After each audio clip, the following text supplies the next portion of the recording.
Querido irmão, minha querida irmã, você que está aí na sua casa, no conforto do seu lar, participando conosco do culto online.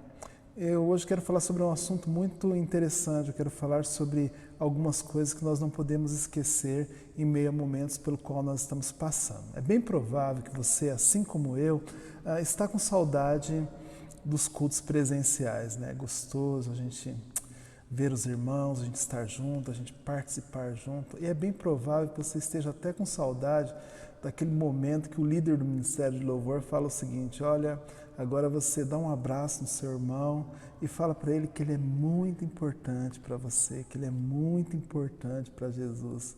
Às vezes a gente até não gostava disso, mas agora a gente sente saudade. Isso é muito importante. Para a gente, o culto presencial ele é muito importante.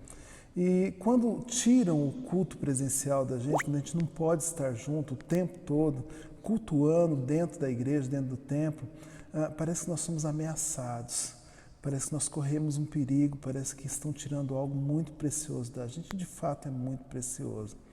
Porém, existe um perigo muito maior do que tirarem o culto presencial da gente ou do que fecharem a porta do templo e não deixar a gente cultuar mais, que é o perigo de nós esquecermos que a nossa vida é o culto a Deus, é o culto a Deus. E que existem características que nos faz igreja e que nos faz ser o culto vivo a Deus durante todo o momento da nossa vida. Isso é muito real. E é exatamente sobre isso que eu quero falar com você hoje. Então, fica comigo, para tudo que você está fazendo, separe um tempo apenas para cultuar, não é um tempo para assistir um culto, mas para cultuar. E assim, se você ainda não é inscrito no grupo, se inscreve, que todas as vezes que tiver conteúdo, você vai ser comunicado, mesmo que você não esteja no grupo da igreja, se você estiver inscrito no canal, você vai receber o conteúdo. Aproveita e aciona o sininho, deixa lá ativado o sininho para que isso aconteça. E assim, no final, quando você terminar de assistir esse culto, quando você terminar de cultuar com a gente, eu tenho plena convicção de que será uma bênção para você. Compartilhe ele com outra pessoa. Aprenda a evangelizar em momentos onde as armas que nós temos são as redes sociais. Então nós gastamos muito tempo com as redes sociais e poderíamos estar abençoando vida. Então compartilhe com outra pessoa e fale: isso vai ser bênção para a sua vida. Tá joia? Então nós vamos ficar com louvor agora. Vamos louvar e adorar a Deus. Em seguida nós vamos compartilhar a palavra dele e aprender um pouco mais. Fiquem com Deus e daqui a alguns minutos nós nos vemos novamente.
Uma das notícias que mais agitou nessa semana o cenário religioso, principalmente o cenário religioso cristão, foram as diretrizes passadas pelo STF aqui no Brasil para que as igrejas não retornassem ao seu culto, independente dos protocolos serem seguidos ou não. Isso nos abalou muito, nós gostamos de culto, eu gosto de culto, você gosta de culto, nós gostamos de estar juntos, muito embora sejamos homens e mulheres conscientes e cooperadores para que essa tempestade passe, mas quando de uma certa forma arbitrariamente tentam impedir o culto, isso nos afeta, isso afeta a mim e afeta você, e isso é muito sério.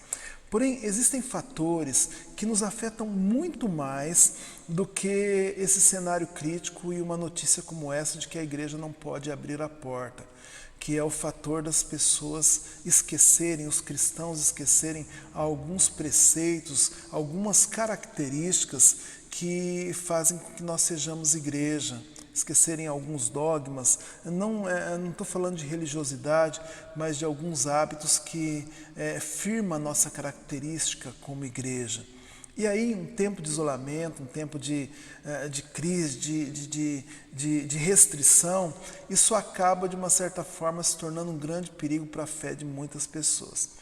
E hoje eu quero compartilhar com você algumas coisas, algumas situações, na realidade 3 características que nós não podemos perder de forma alguma.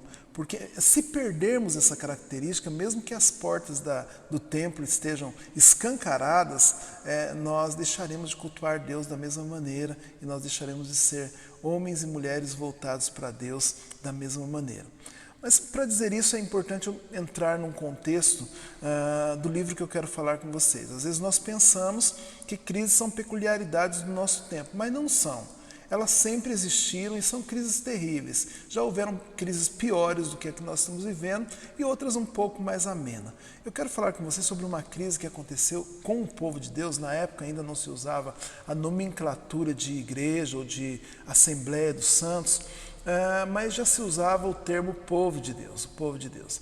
Uma época de um período onde vários homens, vários reis, na realidade 19 desses reis, acabaram de uma forma governando mal, eram homens maus, homens irresponsáveis, homens que abandonaram a Deus e que acabou desaguando ali no período onde um casal começou a reinar. O nome dele era Acabe e o nome dela era Jezabel, a sua mulher. E assim, quando a Bíblia fala de maldade, fala que esse rei superou todos os outros 19 que estavam antes dele. Então ele era um rei mau, com intenções más, era uma pessoa com medidas más, era uma pessoa que não pensava 2 vezes para fazer algumas loucuras que nós vemos muitas pessoas terem feito na história. E ainda para ajudar, ele se casa com Jezabel, uma mulher má, uma mulher que atuava como uma sacerdotisa, que envolvia o seu culto com feitiçaria. Ela, na realidade, instituiu o culto pagão a Baal naquele momento. E assim, era uma pessoa muito ruim. Aliás, ela perseguia profetas, ela matava profetas, ela perseguiu até Elias. Ela habitualmente, ela tinha essa questão de acreditar que ela dominava a questão religiosa. E um detalhe, ela terminou num fim muito trágico, tanto ela quanto Acabe. Mas não é sobre isso que eu quero falar com você nessa noite. Ou nesse dia, no seu horário que você está assistindo, eu quero falar com você sobre um episódio muito bacana que aconteceu ali depois do capítulo 16, depois ali no capítulo 17, que envolve um homem de Deus e que envolve uma mulher que ousou acreditar na promessa de Deus.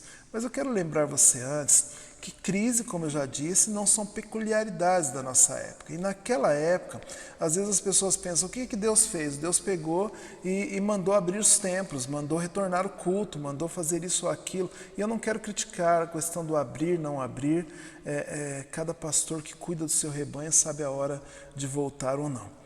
E aí, o que aconteceu? Só para vocês entenderem, naquele momento, aqueles 2, entre aspas, o rei e a sua esposa, eles botaram o país todo, o local que eles estavam todo, em uma crise política. Havia também uma crise moral, havia também uma crise religiosa e havia também crises econômicas.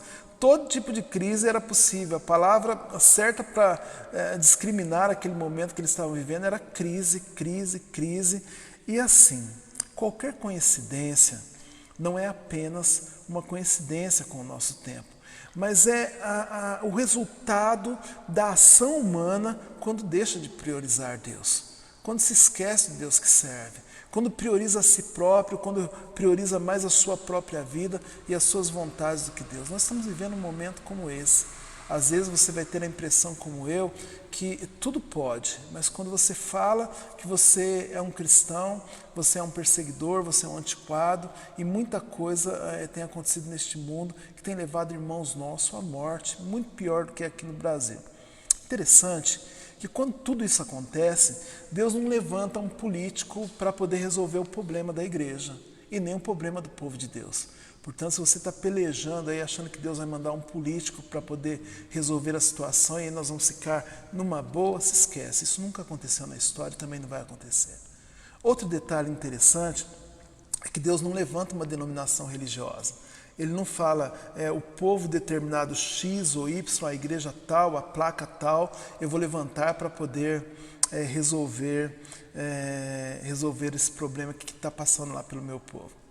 Existe mais um detalhe muito interessante, é que Deus ele não intervém instituindo vários templos e falando assim, se mais pessoas estiverem dentro da igreja, na época não havia igreja, dentro do templo, então com certeza o problema vai ser resolvido. Não, Deus não faz isso, Deus não faz isso.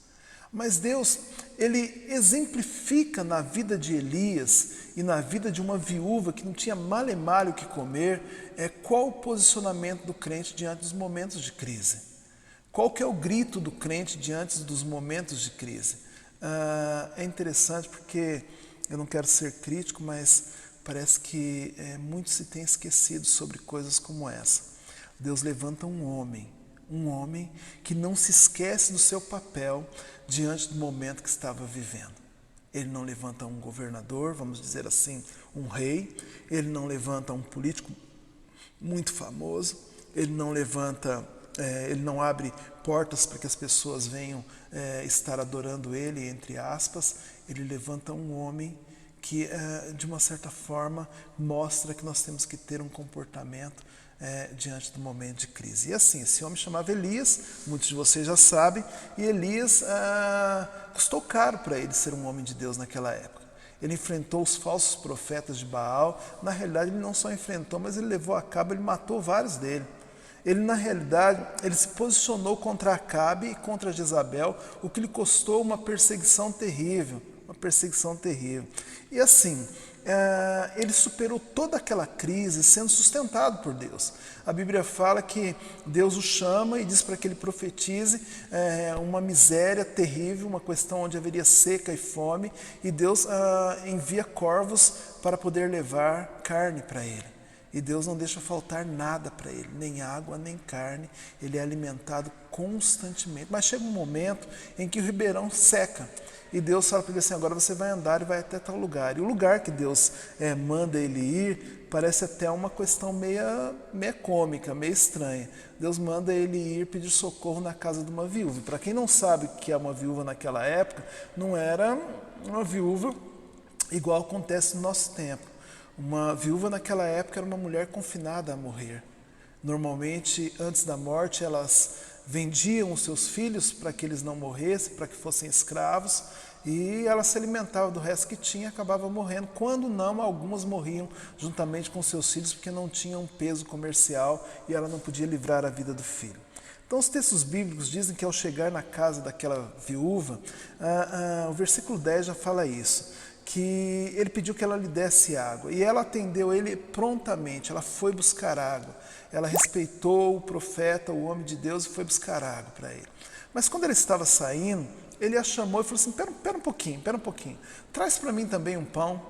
E aí ela olhou bem, e a Bíblia diz que ela falou o seguinte, vive o Senhor teu Deus, que nem um bolo tenho, senão somente um punhado de farinha numa panela e um pouco de azeite numa botija.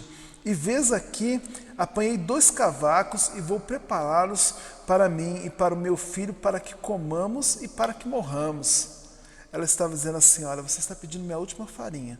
E é a farinha que eu comeria hoje para me poder morrer amanhã e já com fome, já com fome.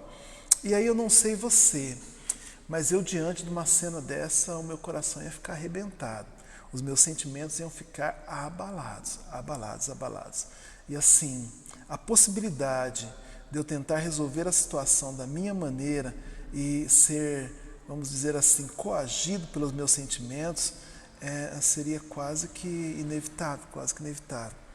E aí, pensando que Elias era quem havia profetizado a miséria, né? Para eles era uma miséria, para aquele povo que estava passando fome era uma miséria. Em uma sociedade como a nossa, é provável que ele seria perseguido. Então, hoje, você profetizar uma coisa que o povo não gosta muito, o assunto fica meio estreito para você que é profeta, né? E assim, ver a fome, ver a dificuldade, ver as profecias se cumprirem, ver os governos desgovernados naquele momento, as pessoas oportunistas diante da crise, de toda aquela situação, fazia parte do cenário que eles estavam vivendo. E aquela mulher olhou para Elias e falou assim, olha, profeta, eu entendo que você está com fome, mas tenha compaixão, né? É a comida minha e do meu filho. E nós vamos comer para morrer. Você quer morrer com a gente? Bora lá, né? Não, ela não falou isso de forma alguma. Isso poderia acontecer com ela e ela poderia ter os seus sentimentos abalados. Mas tanto ela quanto Elias, eles não esqueceram uma coisa. Eles não esqueceram que os nossos sentimentos não podem substituir a direção de Deus nas nossas vidas. E isso é muito sério. Esse é o cerne do momento que os dois vivem. Eles entendem que o sentimento deles, mesmo que esse sentimento estivesse sugerindo a morte, não poderia substituir a direção de Deus na vida deles. Quando nós falamos isso, a gente até olha e fala, poxa, que coisa, né? Então, entenda uma coisa. Talvez essa seja a grande dificuldade da maioria de nós nesses momentos, que estamos esquecendo alguns preceitos e que tem nos desviado de agir, de atuar como igreja neste momento. Mas entenda o que eu vou dizer para você. Seja qual for a crise, em momento qual for a crise e com quem for a crise, ela sempre vai nos chamar para dentro dela. Ela sempre vai nos convidar para dentro dela. Se nós estivermos passando por um momento onde tem pessoas do nosso lado com crise, ao olharmos, o sentimento que nós teremos por ela vai nos chamar para dentro daquela crise. Se nós vemos um país como o nosso, que já não dá nem para você assistir noticiários direito, que ele te arrasta para dentro da crise, é como se sugasse assim a sua cabeça e te levasse para dentro do aparelho de TV e falasse, você vai fazer parte disso se você queira ou não queira. E aí depois que nós entramos na crise, daí nós entramos também em crise.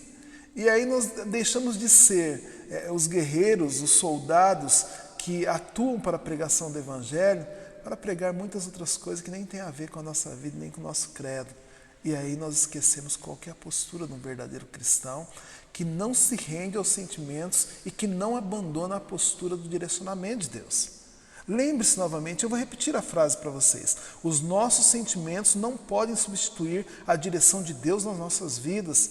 Isso não é apenas um fato, não é apenas uma questão de, olha, é verdade, bonita a palavra. Mas se olharmos racionalmente, nós vamos observar que todas as vezes que nós permitimos que o nosso sentimento nos levasse para algum lugar, ele nos levou para um lugar que muitas vezes nós não queríamos estar.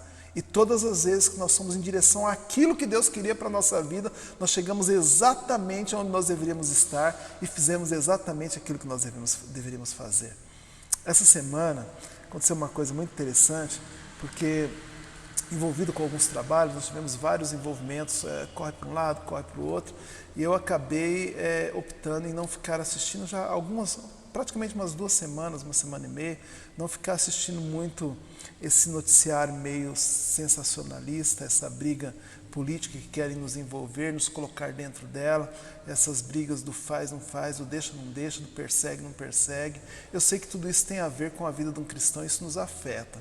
Mas eu, na realidade, eu falei, essa semana eu vou ficar um pouco mais recluso e vou entender que meus sentimentos não podem dominar a direção. Eu quero enxergar aquilo que Deus quer para a minha vida. E com isso, eu tive mais contato com pessoas, eu pude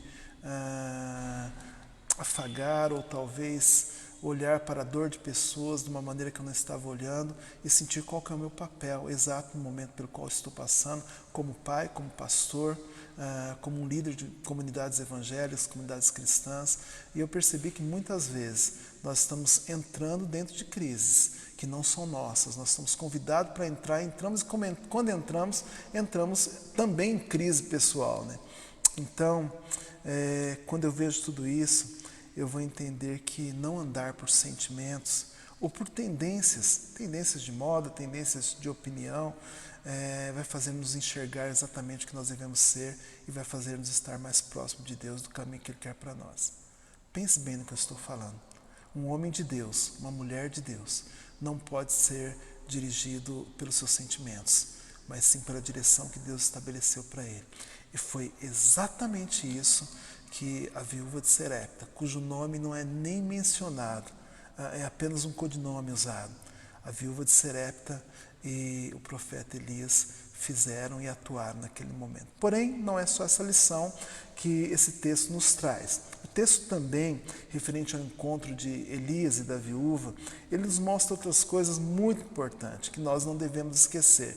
E uma delas é que nós não podemos esquecer que nós não dependemos da provisão, mas sim do provedor, ou melhor dizendo, nós dependemos mais do provedor do que da provisão. E aí eu entendo que nós precisamos da provisão, mas eu entendo que nós sobrevivemos porque o nosso Deus, Ele nos sustenta, Nós usufruímos da provisão, sim, mas nós somos alimentados por um Deus vivo que nos provém e que nos traz a provisão. E aí eu quero que vocês observem comigo a atitude de uma mulher que ela não tinha aparentemente nada, mas ela creu na promessa de Deus, ela creu no Deus da promessa, ela creu mais no provedor do que na provisão. Após ouvir Elias falar com ela, a fala de Elias era assim, olha, não tema, vá e faze conforme a tua palavra, porém faze dele para mim um bolo pequeno e traz-mo aqui, depois farás para ti e para o teu filho. Porque assim diz o Senhor de Israel, a farinha da panela não se acabará e o azeite da botija não faltará até o dia em que o Senhor dê chuva sobre a terra. Olha, entendo o que está acontecendo aqui. Se Elias tivesse parado só no começo, só no primeiro versículo e dito assim, olha, fica com medo não, faz para mim primeiro e depois faz para você.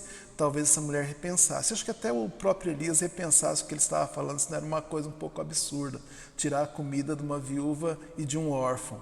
Mas em seguida, nós vamos ver a promessa de Deus, a promessa. Assim disse o Deus de Israel, a farinha da panela não acabará e o azeite da botija não faltará. Agora nós estamos falando de outra coisa, nós estamos falando de uma promessa de Deus. A Bíblia diz que ela não questionou. O versículo 15 do capítulo 17 fala que ela foi e fez conforme Elias tinha dito. Exemplo de uma mulher que não anda pelos sentimentos, mas sim pelo direcionamento de Deus. Exemplo de uma mulher que acredita mais no provedor do que na provisão. Ela acreditava mais na provisão do provedor do que na provisão que ela estava recebendo até então, até o momento. Essa é a diferença entre uma pessoa que depende do provedor mais do que depende da provisão. Entenda mais ou menos assim, vou tentar trocar em miúdos. Pessoas que dependem do provedor, elas vão e fazem. Pessoas que dependem da provisão, elas ficam esperando as coisas acontecerem. E assim, pode ser que essa seja a sua dificuldade. Pode ser que neste momento você esteja esperando alguma coisa acontecer. Pode ser que a sua esperança esteja na vacina. Eu não vou dizer que a vacina é ruim. Na realidade, eu creio até mesmo que seja uma provisão de Deus. Pode ser que a sua esperança ou que a sua fé e a sua crença esteja na esperança de que vai aparecer um governante que vai salvar a pátria. Aliás, muitos deles querem fazer esse papel, parecerem que estão fazendo, mas não vai ser, não vai ser. Quem provém a minha vida e a sua vida é o Deus que nós servimos. E aí eu sei que diante da situação que nós estamos vivendo, nós somos tentados a ficar dependentes da provisão que nós recebemos. Mas nós queremos estar seguros. Nós temos que estar dependentes do provedor que nós servimos. Do provedor que nós servimos. Aliás, nós só vamos estar seguros se nós estivermos na dependência desse provedor, desse Deus que nos abençoa, que nos trata, que nos cuida e quem provém cada detalhe e cada momento da minha vida. É interessante que quando acaba isso, eu quero compartilhar contigo, a gente fica ansioso para ver o restante da história, muito embora já conheçamos, mas o fim da história entre esse episódio do azeite, da farinha, ele está relatado lá em 1 Reis 17, 15b. Diz assim: E aconteceu que a comida durou todos os dias para Elias e para a mulher e para a sua família.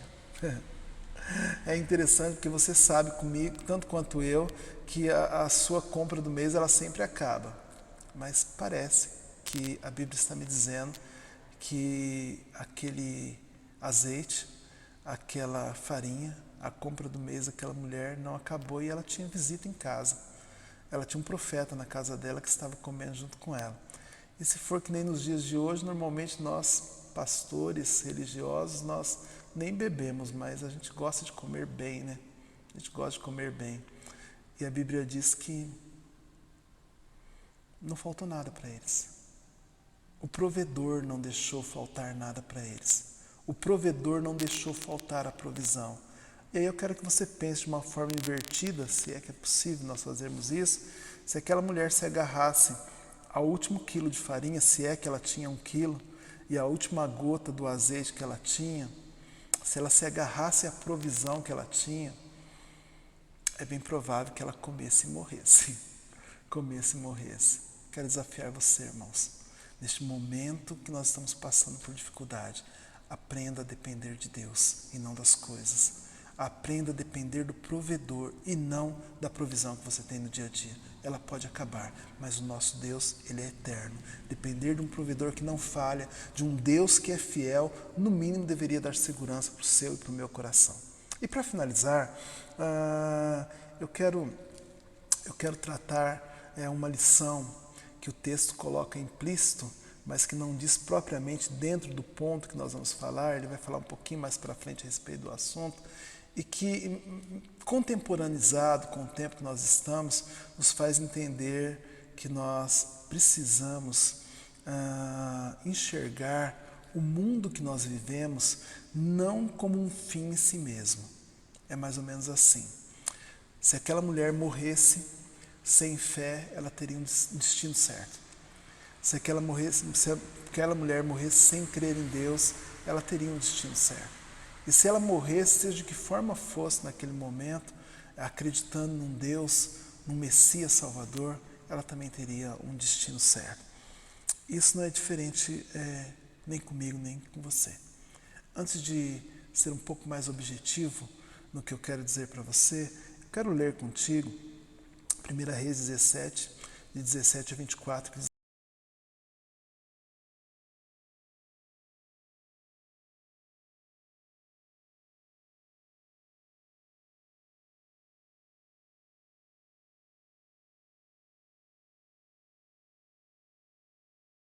assim: Algum tempo depois, o filho da mulher, dona da casa, ficou doente. Foi piorando e finalmente parou de respirar. Aquele menino morreu. E a mulher reclamou a Elias: Que foi que eu te fiz, ó homem de Deus? Viestes para me lembrar do meu pecado e matar o meu filho? Dê-me o seu filho, respondeu Elias. Ele o apanhou nos braços dela, levou-o para o quarto de cima onde estava hospedado e o pôs em cima da cama. Então clamou ao Senhor: Senhor meu Deus, trouxesses também desgraça sobre essa viúva com quem estou hospedado, fazendo morrer o seu filho? Então ele se deitou sobre o menino 3 vezes e clamou ao Senhor: O Senhor meu Deus faz voltar a vida a este menino. O Senhor ouviu o clamor de Elias e a vida voltou ao menino. e ele viveu. Então Elias levou o menino para baixo, entregou a mãe e disse: veja, o seu filho está vivo. Então a mulher disse a Elias: agora sei que tu és um homem de Deus e que a palavra do Senhor vinda da tua boca, ela é verdade. Eu sei que em momentos difíceis a gente acaba tendo dificuldade com a crença em algumas coisas ou acaba insistindo em crer mais um pouco. Mas eu não quero minimizar a dor das pessoas e nem desconsiderar a dor das pessoas. Eu também não quero dizer com isso que você que está passando por um óbito agora, basta chamar um homem de Deus e com certeza a pessoa querida sua vai voltar à vida. Pode até acontecer, mas milagres não são regras, eles são exceções. E eles glorificam a Deus, mas eles são exceções. Eles são exceções. A Bíblia não nos chama apenas para uma ressurreição entre os mortos. E quando eu fico olhando e percebendo algo que não é coincidência, mas que depois de estar por cima daquele menino 3 vezes, e aquele menino voltar a respirar e ressuscitar para uma vida, eu não posso fechar os meus olhos para o que Jesus fez comigo, onde ele após 3 dias ressuscitou e mostrou para mim que era possível viver e vencer a morte. A Bíblia nos chama não apenas para uma ressurreição no dia a dia, ou se nós morrermos quanto à nossa morte, mas a Bíblia nos chama para uma ressurreição enquanto nós estamos vivos. Pode parecer loucura, mas eu vou tentar explicar para você o que eu quero dizer com isso. A Bíblia diz que Jesus é o caminho, a verdade e a vida. E eu creio plenamente nisso. Principalmente quando ele está dizendo assim: olha, eu sou a vida que você precisa, eu sou a verdade que você espera, eu sou o caminho que você deve andar.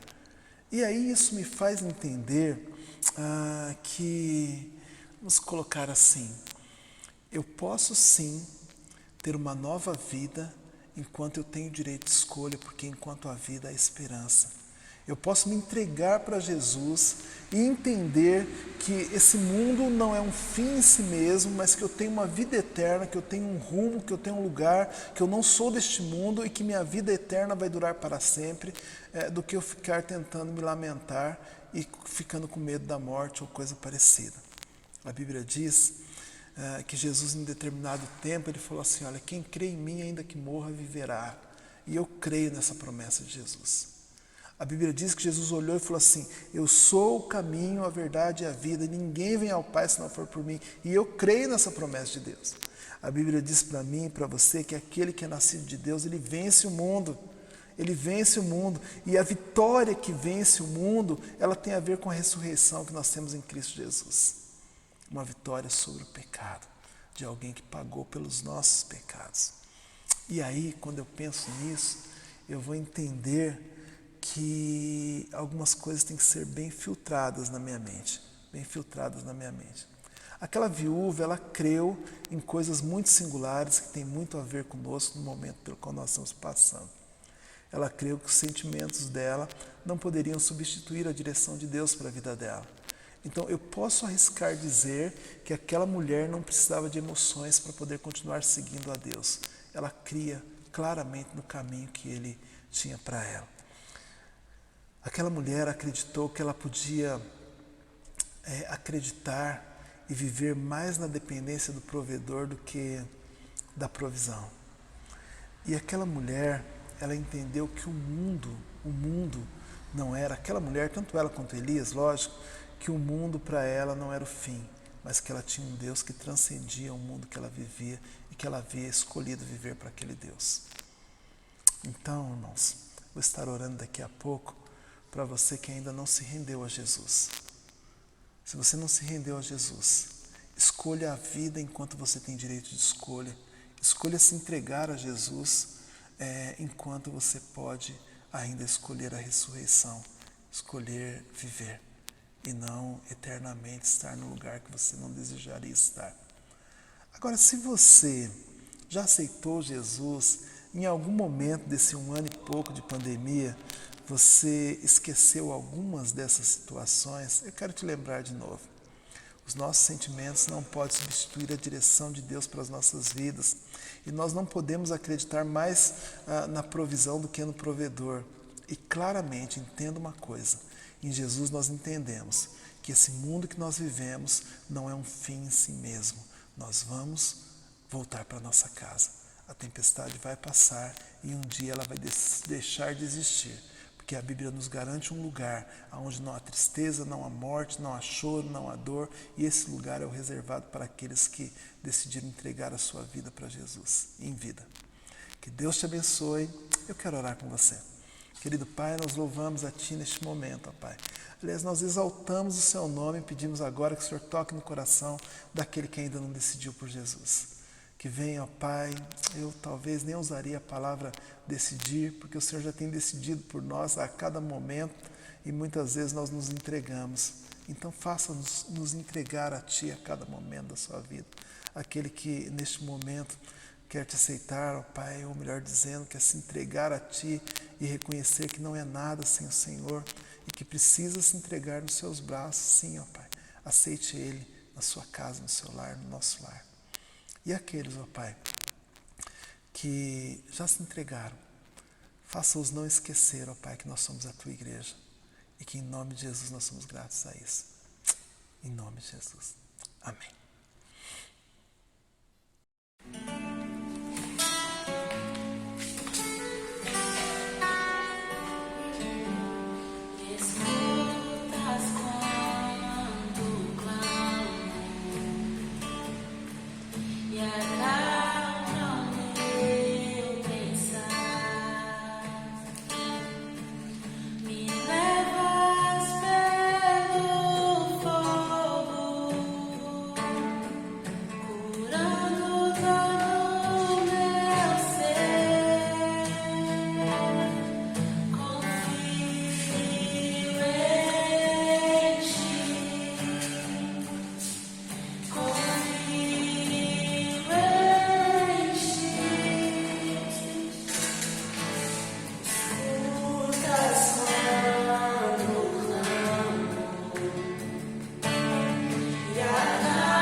querido, minha querida, eu espero que realmente essa palavra tenha impactado seu coração.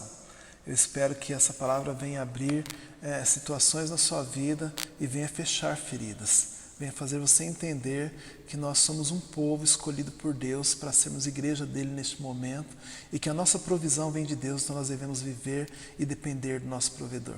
Também quero que você entenda que nós estamos nesse mundo de passagem, ele não é um fim em si mesmo. E entender claramente que esse Deus está conosco, que nos fortalece. Quero convidar você para que durante a semana esteja nos acompanhando nas nossas devocionais diárias e também nas nossas lives de oração que acontecem na terça-feira às 8 horas no Instagram.